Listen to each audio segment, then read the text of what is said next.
Hello everyone, this is Dhananjay Singh.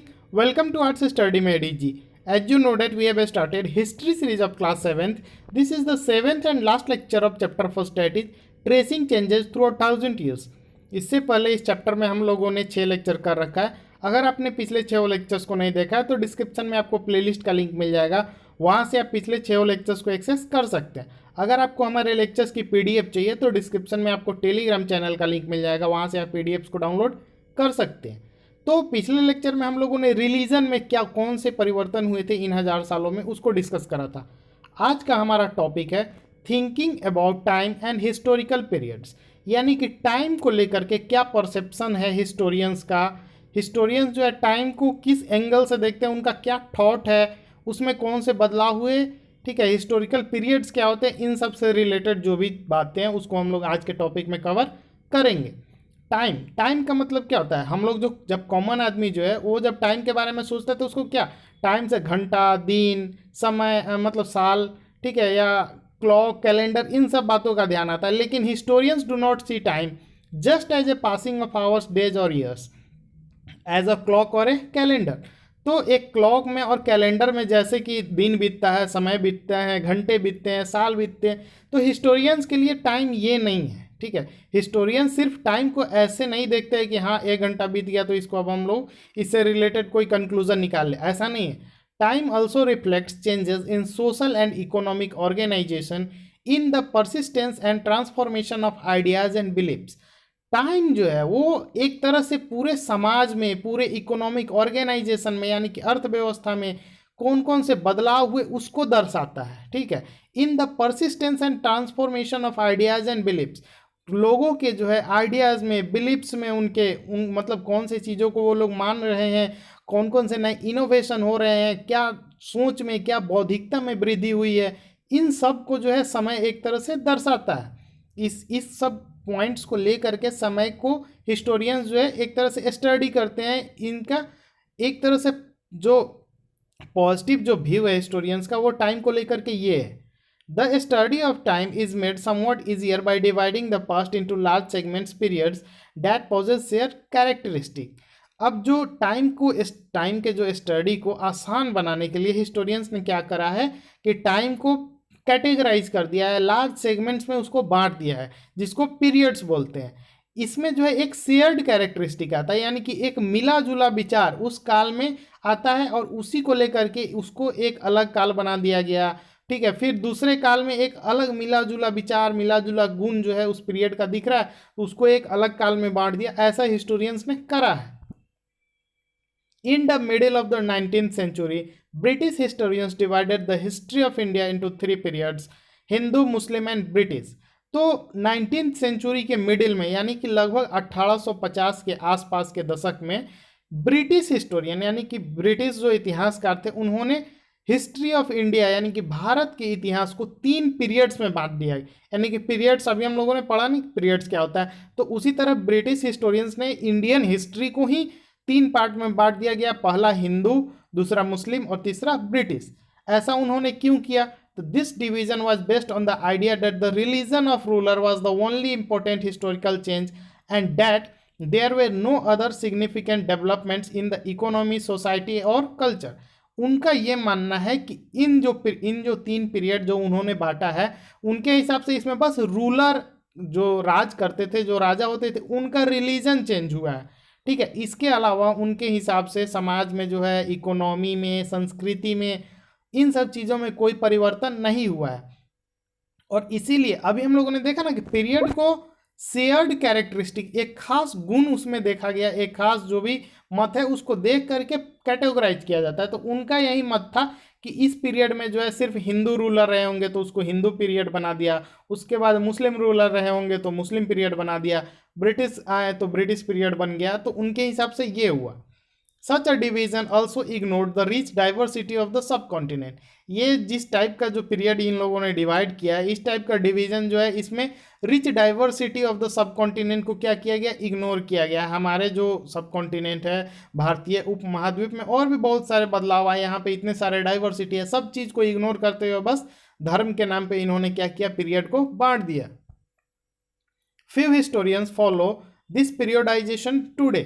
आज के भी कुछ इतिहासकार हैं जो इस पीरियोडाइजेशन पे विश्वास रखते हैं, इसको मानते हैं। Most look to economic and social factors to characterise the major elements of different moments of the past. बहुत सारे जो हिस्टोरियंस हैं वो क्या करते हैं, इकोनॉमिक और सोशल फैक्टर पे के बेसिस पे कैरेक्टराइज करते हैं major elements of different moments of the past को। यानी कि पास्ट में जो भी इवेंट्स हुआ है उसको वे लोग कैटेगराइज करने के लिए इकोनॉमिक और सोशल फैक्टर को ज़्यादा ध्यान में रखते हैं। The historians you read last year included a wide range of early society. तो पिछले जो साल में यानी कि क्लास 6th में आप जिन हिस्टोरियंस के बारे में पढ़े हैं तो वो इंक्लूड करते हैं एक ऐसे रेंज ऑफ सोसाइटी में जहाँ पे क्या थे, हंटर गैदरर्स थे, अर्ली फार्मर्स थे, people living in towns and villages, early empires and kingdom. ये सब क्लास 6 के टॉपिक्स भी हैं। आपने अगर पढ़ा होगा तो आपको ध्यान आ रहा होगा। तो इन सब चीज़ों पे भी वे लोग फोकस करते थे। इन सब चीज़ों को भी ध्यान में रख करके उन्होंने अपना स्टडी करा। टाइम से रिलेटेड इनका कंसेप्ट जो है इनसे रिलेटेड था। The historians you will be studying this year are often described as medieval. अब जो हिस्टोरियन के बारे में बात करेंगे, जिन हिस्टोरियन के बारे में हम लोग इस क्लास में क्लास 7th में बात करेंगे, उनको हम लोग मेडिएवल हिस्टोरियन बोलेंगे। ठीक है, यानी कि मध्यकालीन भारत। वो ऊपर वाले यानी कि क्लास 6th वाले जो हैं, जो उनका किधर ध्यान था, हंटर गैदरर्स, अर्ली फार्मर्स, इन सब टॉपिक पे उनका ध्यान था। अभी जो है वो मेडिएवल भारत के जो हिस्टोरियन होंगे उनको हम लोग मेडिएवल हिस्टोरियन बोलेंगे, जो उसके बाद के पीरियड का स्टडी करेंगे, उसके बाद के टाइम का स्टडी करेंगे।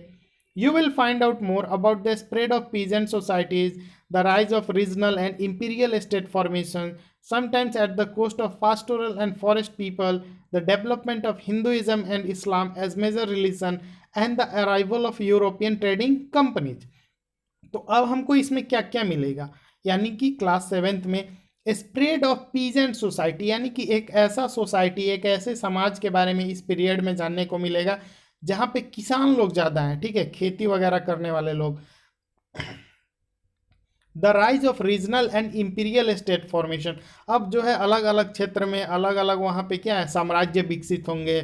Sometimes at cost of pastoral and forest people. कहीं कहीं पे तो जो है जो पास्टोरल और फॉरेस्ट पीपल है उनके ऊपर, यानी कि उनको एक तरह से दबा करके या उन्हीं से रिलेटेड, उन्हीं में से कोई बड़ा इंपीरियल स्टेट बन जाएगा। The development of Hinduism and Islam जो है इसी पीरियड में आएगा। अराइवल होगा किसका, यूरोपियन ट्रेडिंग कंपनी, यानी कि यूरोप से जो ट्रेडिंग कंपनी जाएंगे। ये सब इस मेडिएवल पीरियड का एक पार्ट है जिसको हम लोगों को आगे कंटिन्यू करना है, आगे के चैप्टर्स में स्टडी करना है। This 1000 years of Indian history witnessed considerable change. ये जो 1000 साल है भारतीय इतिहास की, इसमें कंसिडरेबल चेंज, एक ऐसा चेंज जिसको देखा जा सकता है, साफ साफ दिख सकता है, कंसिडरेबल है, वो विचार किया जा सकता है, वैसा चेंज हुआ। After all the 16th and 18th century was quite different from the 8th और 12th century।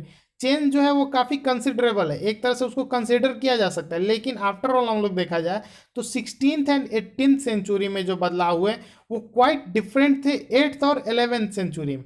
यानी कि 8वीं और 11वीं शताब्दी में जो बदलाव हुए वो काफ़ी अलग थे जो 16वीं और 18वीं शताब्दी में हुए थे। क्यों, इतना लंबा गैप है भाई, तो बदलाव तो होना सामान्य सी बात है। Therefore, describing the entire period as one historical unit is not without its problem।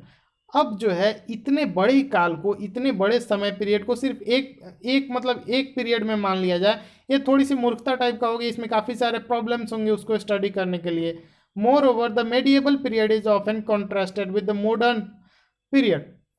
हालांकि जो है मेडिएवल पीरियड जो है कॉन्ट्रास्ट करता है किसके साथ, मॉडर्न पीरियड के साथ, एक तरह से उसके पूरा अपोजिट में है। Modernity carries with it a sense of material progress and intellectual advancement।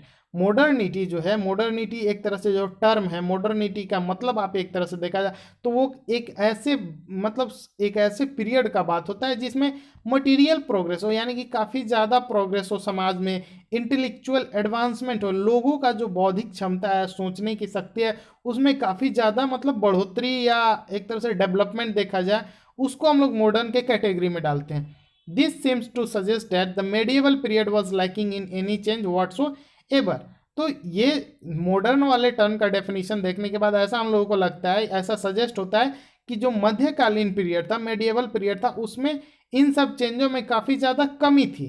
But of course we know that this was not the case, लेकिन हम लोग ये जानते हैं कि इस टाइप का केस नहीं है। During these 1,000 years, the societies of the subcontinent were transformed often, and economies in several regions reached a level of prosperity that attracted the interest of European trading company. इन 1,000 सालों में समाज में, यानी कि जो भारतीय उप महाद्वीप है, तो समाज में, सोसाइटी ऑफ द सब कॉन्टिनेंट में काफ़ी ज़्यादा बदलाव आया, पूरी तरह से बदल गया। और इकोनॉमी इन सेवरल रिलीजन, यानी कि अर्थव्यवस्था में वे reached a level of prosperity, यानी कि एक अलग ही तरह का दायरे में पहुंच गया, काफ़ी ज़्यादा उसमें विकास हुआ, इकोनॉमी काफ़ी ज़्यादा ग्रो किया। और इस ग्रोथ, इकोनॉमी के ग्रोथ ने क्या किया, यूरोपियन ट्रेडिंग कंपनी, यानी कि यूरोपीय देश के व्यापारियों को, वहाँ के कंपनीज को अपनी तरफ अट्रैक्ट किया भारत में। As you read this book, जैसा कि आप इस बुक में पढ़ेंगे, look out for science of change and historical processes at work, ये हमारा आखिरी टॉपिक है, आपको ध्यान में बता दूं मतलब। तो इसमें आपको अब आगे क्या क्या ध्यान में रखना है, आपको देखना है, ठीक है, कौन कौन से बदलाव के साइन आपको दिख रहे हैं, यानी कि अभी से लास्ट चैप्टर तक इस क्लास 7th के आपको इन सब चीज़ों पे फोकस करना है कि आखिर बदलाव क्या हुआ है। यानी कि क्लास 6th में आप जो पढ़े थे, तो 7th में पढ़ने के बाद आपको कौन कौन से चेंजेस नज़र आ रहे हैं, हिस्टोरिकल प्रोसेसेस एट वर्क, यानी कि कौन कौन से इतिहास में कौन कौन से काम हुए हैं। Also when ever you can compare what you read in this book with what you read last year, यानी कि पिछले साल और इस साल में जो आप पढ़े हैं उसको आप अपने ध्यान में, ऐसा नहीं है हर चीज़ को लिख के, आप खुद से एक कंक्लूजन पे निकले कि अच्छा पिछले साल तो हमने ये पढ़ा था, इस साल हम लोग ये पढ़ रहे हैं। अगर आपको पिछले साल का रिवीजन करना है तो मैं डिस्क्रिप्शन में लिंक दे दूंगा, वहाँ से आप पिछले साल के जिस चैप्टर को भी आपको एक्सेस करना होगा, पूरी की पूरी प्लेलिस्ट मिल जाएगी, आप एक्सेस कर सकते हैं क्लास 6 के पूरी हिस्ट्री को। तो आप एक तरह से कंपेयर कीजिएगा, look out for changes and continuities wherever you can. आप देखिए कि कहाँ पे बदलाव हुआ, कहाँ पे बदलाव हुआ और कौन से चीज़ को कंटिन्यू रखा गया, यानी कि उसमें बदलाव नहीं हुआ। एक एग्जाम्पल बताता हूँ, ये एग्जाम्पल है, जैसे पहले जो पुजारी थे वो पहले भी पूजा कराते थे, 2000 साल बाद भी पूजा कराते, तो इसमें बहुत ज़्यादा बदलाव नहीं आया, थोड़ा बहुत चेंजेस होगा।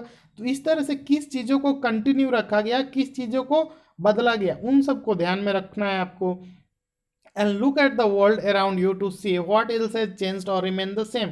आप इन 1,000 सालों का जो अध्ययन कीजिएगा क्लास 7th में, उससे और अभी से कंपेयर कीजिए, आज से, कि आपके आसपास जो चीज़ें हैं उसमें और इतना 1,000 साल पहले और ये जो 1,000 साल था उस पीरियड में कौन कौन से बदलाव हैं या कौन से चीज़ सेम है, इसको आपको ध्यान में रखना है। आज के इस लेक्चर में इतना ही, ये चैप्टर हमारा यहीं पे समाप्त होता है। Thank you for watching, stay tuned with us.